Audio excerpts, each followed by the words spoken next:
we're already doing a lot of the skills that we're talking about in our classroom, but it's how can we be more articulate and bring it to the forefront to help our students in terms of that, all school conversation, all school academic vocabulary to address these different skills and practices and habits that we want students to be aware of and comfortable and confident in articulating it.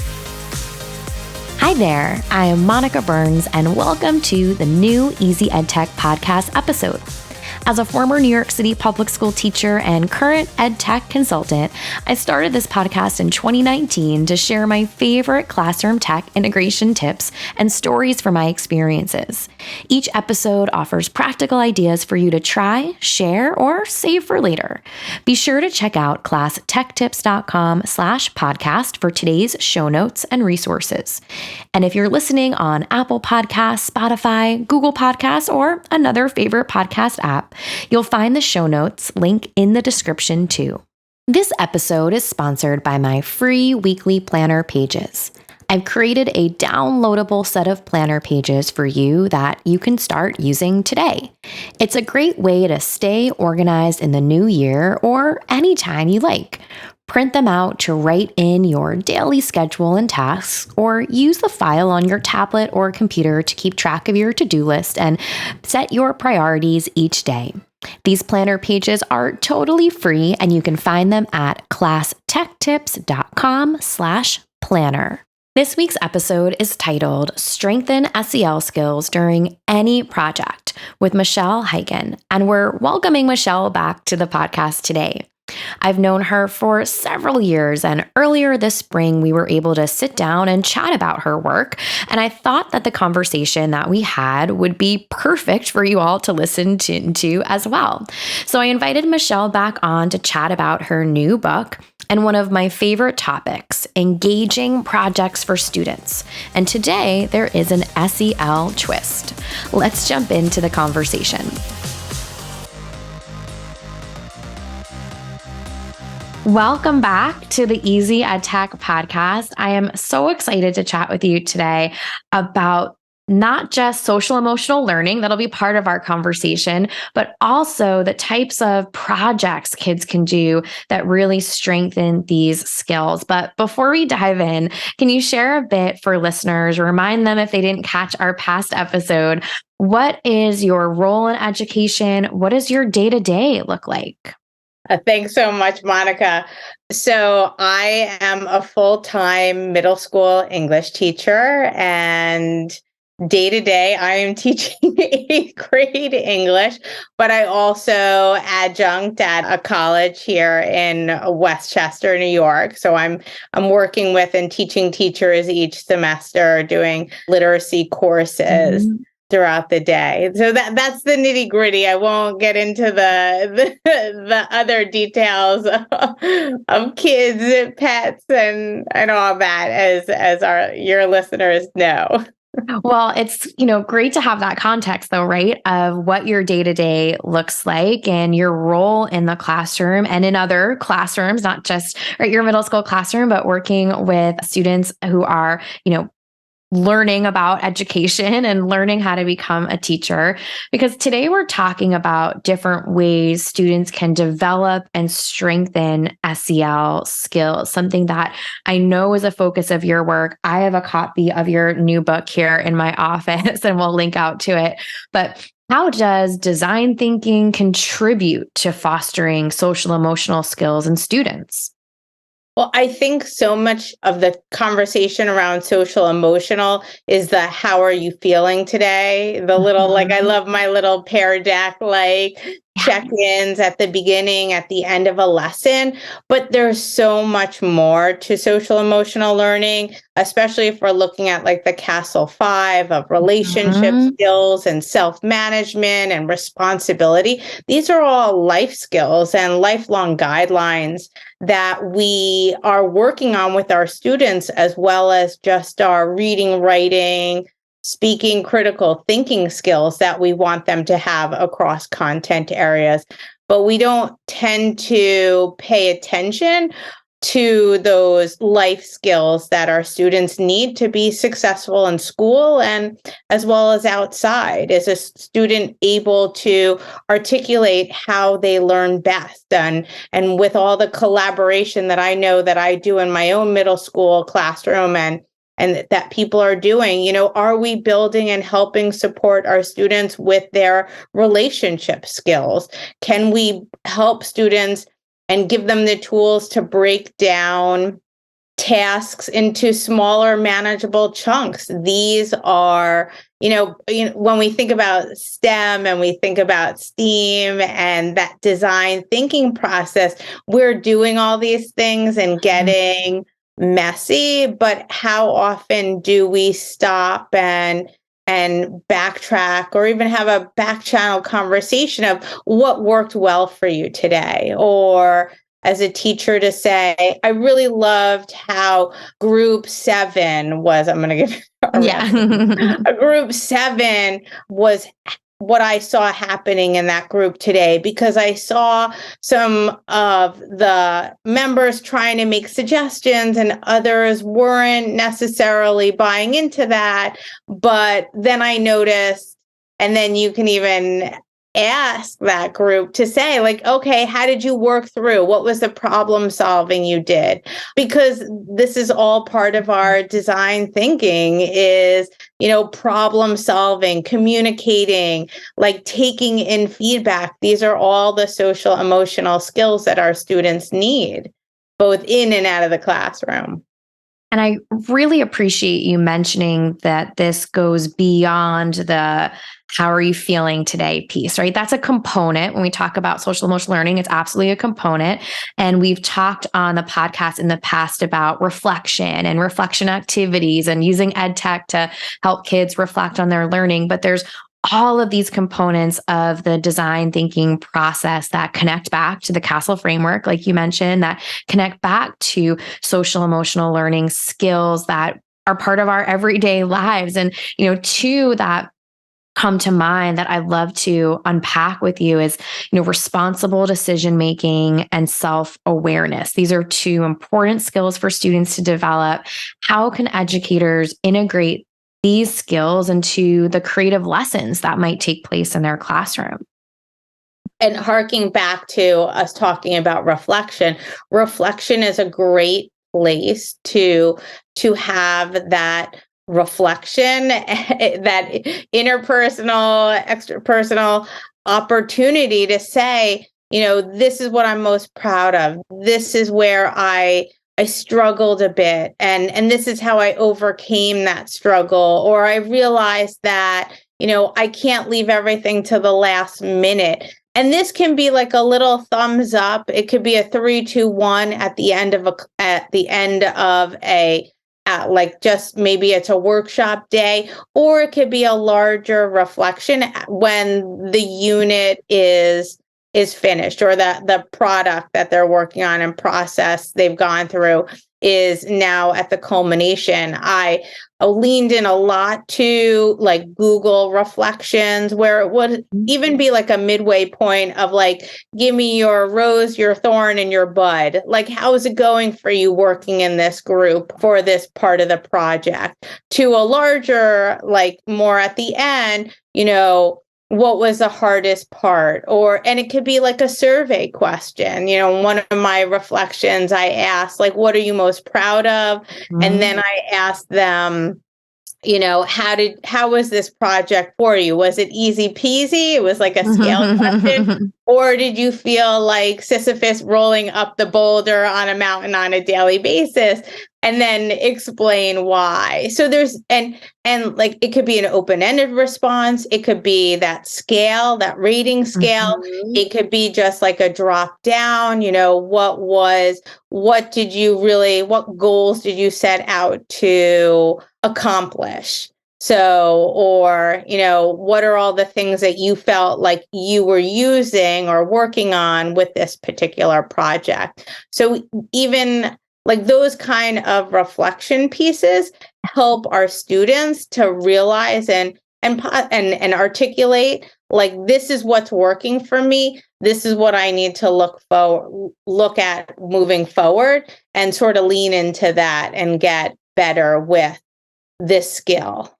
Yeah. And just that connection to self-awareness is so crucial for them to be able to step back and say, how are things going? Or what is it looking like or feeling like, when I'm interacting with someone else in a group, for that responsible decision-making piece, how is that something that an educator could bring into a creative lesson?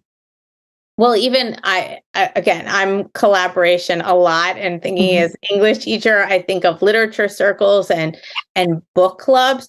And that's like a great place where, if we're doing literature circles, each week somebody else is going to take on discussion director, or each, and then each student chooses to try out that role. So we talk about in my classroom a lot about what good group work looks like, what it sounds like. We talk about using I statements, like having those conversations, and when teachers need to step in and mediate and say, like, I'm hearing something, and to me, that doesn't sound like really positive and supportive of your group members.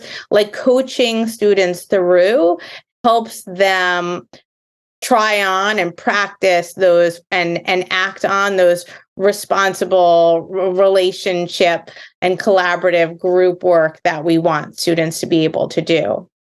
I love that emphasis on roles, because I think that's something that everyone can kind of see in their own discipline or content area that they're teaching. Right? When you have a group, you might have students take on roles and circulate right during the year, like what kind of roles that they take on, and that's a great connection between this concept of responsible decision making and the types of creative lessons and projects, that we want to see happening, right? And we want students to be able to participate in. So, before we talk about a couple of your favorite project ideas and maybe some of your favorite EdTech tools, I want to acknowledge that sometimes this can be a challenge, right, for educators. So what are some of the challenges educators might face when implementing creative SEL lessons in their classrooms?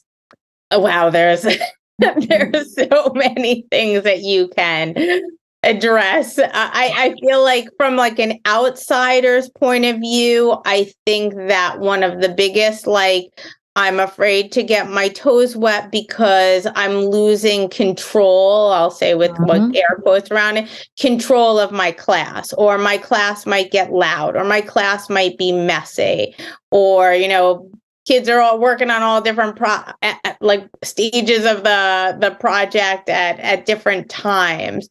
But I think that's the best part of this project, that it is messy, that it is loud, that kids might not be sitting in their seats the whole period, and that's okay. And they get up and they interact with each other and they ask questions. So don't be afraid of that. And if you are an administrator and the administrator is saying, well, and comes in and passes by and sees all this like active, I would brand it as creative chaos. And creative chaos is good. Like, what are those studies? Like, if your desk is too neat, you're not being productive.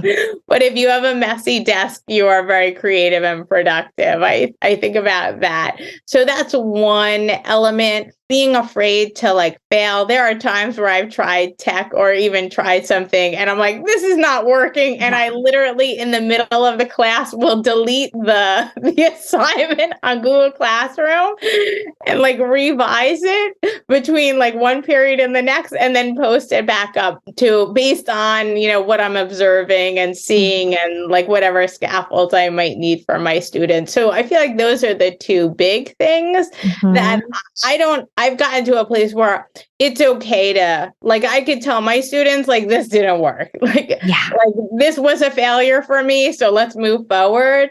And I think sometimes teachers are a little afraid to show that in the classroom, but that's what makes us human. Like, I love when a student asks me a question that I wasn't thinking about at all or shows me something. I'm like, oh my gosh, Like, thank you. I even said to a student today, because he wrote something in a poem, and I was like, what is that? And then he's like, okay, this is what it is. And I was like, you learn something new every day. And having that level of transparency and embracing those challenges is such a great opportunity to model SEL skills too. And I think that's something that it's easy for all of us. And I know I've been guilty of this in the past as well, to stay in our comfort zones a bit, right? Or stay in kind of the thing that we've done a whole bunch. But this is a great opportunity to try something different that also aligns to its skill building that we know is so important. So, I mentioned your book earlier. We'll come back to that, but you might have an example from the book that kind of answers this question I'm about to ask you too. I'd love to hear about one or two of your favorite hands-on projects, maybe one from your classroom or your work with other teachers. Is there a favorite hands-on project you'd like to share with listeners? Are we talking like a longer, like multi-step project, or are we talking more of like a quick little like community building challenge? I would say either way, maybe both, maybe one of those that really speaks to you that you think listeners would love to learn about. When I am in the beginning of the school year, as we are on the cusp of the end of the school year, but thinking and reflecting on the year ahead, in order to get to know my students and know who they are and their strengths and who their friends are and who they're not friends with in the class, that like I'm building that community, I do a lot of like STEM challenges and games constantly with my students, at least for the first 2 months. Like on the middle of the week, we'll just do like a breakout, or I'll do a goose chase, or I'll make like an old style, I'll say, scavenger hunt around the school. I am like have loads of Play-Doh and Legos, so doing little quick fire builds I love to do. Those are great, just creative activities where we're building relationship skills, building community in our classroom. When it comes to larger projects, I lean into the visual and films. And I'll do everything from like a 5-frame story summary to full on like screencasted movie. Like we're ending the year with poetry. So my students not only make their own poetry portfolios, but they also will be doing a visual why you need to read this poem before you leave middle school. So, in Creative SEL, I talk about that, Film for a Better World. That's a project that I do with my students where they can do a public service like a PSA, a public service announcement. They can do like a mini op doc, like the New York Times, in under 10 minutes, or they can do their own like fictional creative film or even stop motion about an issue that they feel is important in their community that they want to address. I love that those are just connected to things that are important to students too. And that community building connection, if someone's listening to this towards the end of their school year, or I know you and I are both in New York, or I say New York, I guess technically I'm in New Jersey, right? But we're both in a part of the country where school goes well into the end of June in most of our districts. But, if someone's listening to this and they've been out of school for a bit now, or they're deep into their summertime and preparing for the upcoming school year, I love that this is an opportunity for everyone to learn a bit about each other too. And that could be, a component, or an entry level. Now, I'd love to hear a bit from you about EdTech tools. We've talked about some great strategies and some projects that I'm confident, could work with a handful of different tools, but specifically in this category of capturing student learning. Are there any favorites that you want to just give a shout out to or encourage someone to consider? Okay, so my go-to right now is Canva with my Mhm. students. We're doing a ton of Canva stuff. My students in one of my classes is doing all the social media for the summer reading program at our public library. So they went to Canva and they made logos. Now they have to make like a whole month of social media posts for the library. And they made their own little PSAs to get involved with the library. So Canva is a great tool for that, whether you're doing infographics or even, just even graphic organizers. I love that. A book creator, you're talking to an English teacher, Monica. Of course, I'm going to talk about book creator because I love doing class anthologies. I love just students creating their own books and reports and putting it together in a classroom community shelf. So that's my other two. And then, as I said earlier with film, we're using Adobe for film. We use Mhm. iMovie for film. My students use CapCut. I mean, there's a whole bunch of different apps that we use when we're doing filming and editing. And I'll throw in Screencastify there because that's usually my go-to as a teacher as well. So those are my like tech tools that I love to use to spice up everything in my class. Such great open-ended creation tools. And, listeners might know already that I've done some work with a book creator team. They've got a great Canva integration. So even just those two side by side are such great options. So, your book published by ISTE. So I'm excited, of course, and folks who listen in might already know about the ASCD and ISTE connection. And I've published with ASCD and have a new co-pub with them. And so excited about your new book for ISTE, Creative SEL, using hands-on projects to boost social emotional learning. What do you hope educators and students will gain from using strategies and ideas that you share in the book? Teachers feel a lot of pressure right now, like, oh, you're adding something else onto my plate, or, oh, you're giving me this curriculum. But if we look at each of our content areas and what we're teaching, we're already doing a lot of the skills that we're talking about in our classroom. But it's how can we be more articulate and bring it to the forefront to help our students in terms of that, all school conversation, all school like academic vocabulary Mhm. to address these different skills and practices and habits that we want students to be aware of and comfortable and confident in articulating it. Whether we're in an English class or doing a lab in science or building something amazing in technology and art, for teachers to offer that like little reflection or let's, talk about what worked well and what didn't work well in our group work today. Just like inserting those little elements helps us bring more SEL to, I'll say, not only to the forefront, but makes it like the norm in school. And I think that component of making it the norm, right? This thing that of course we do, right? Is a great way to think about how to make the most of the resources that you've created for educators. So Michele, where can people connect with you? Where can they learn more about your work?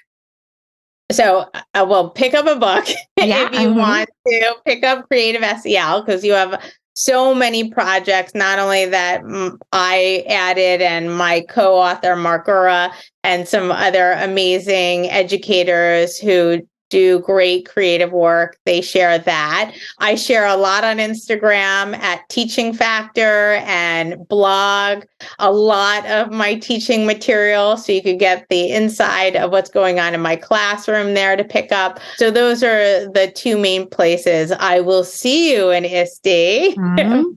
Monica, and for your listeners who are attending ISTE, they can definitely find me around at the author's booth, and I'm doing a presentation, I think on Tuesday. I have to double check that, but I'll send that out on social media if people want to connect there as well. But I'm always happy to share and talk to teachers and collaborate and connect because that's the best part of being a teacher in addition to helping students learn and be successful.